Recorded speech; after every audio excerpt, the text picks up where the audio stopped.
Why is it so important that we learn about different cultures? That's the question that we'll explore this week. Let's get started.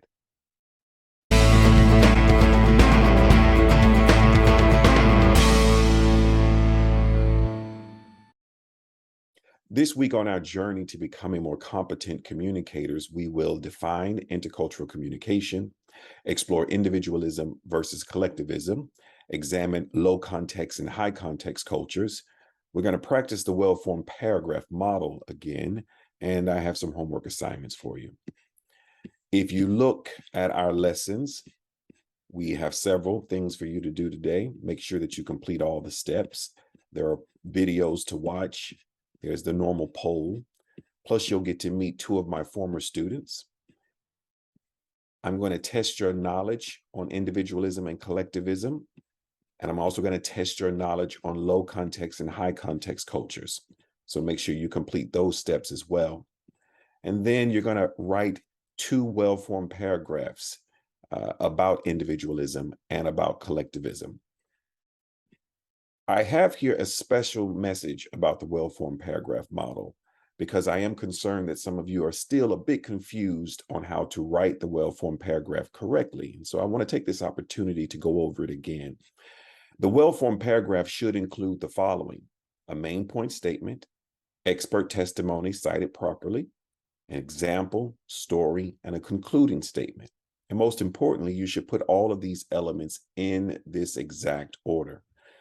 Let's take a look at a well-formed paragraph written by one of my former students in COMM 11 when she wrote about individualism. She gave me permission to share this paragraph. She says, "Some cultures are made of individualists who think of only their own selfish desires.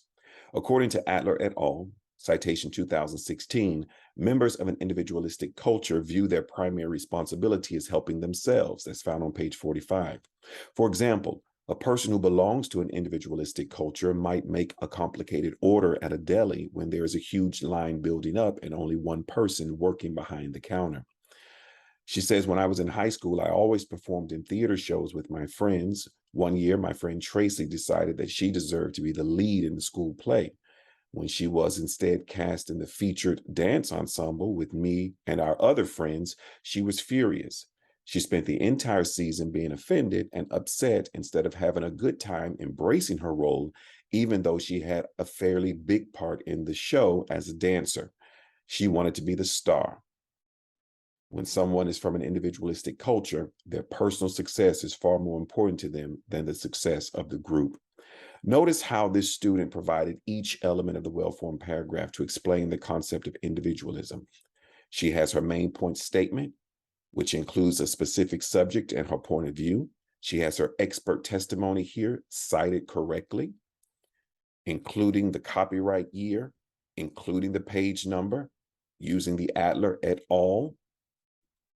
She also has an example here that's much more generalized, and then she has a story that's very specific about specific people at a specific place and time doing specific things. And then she concludes with her concluding statement. Make sure you do the same for both of your paragraphs. Follow her example and make your own two paragraphs, one about individualism and one about collectivism.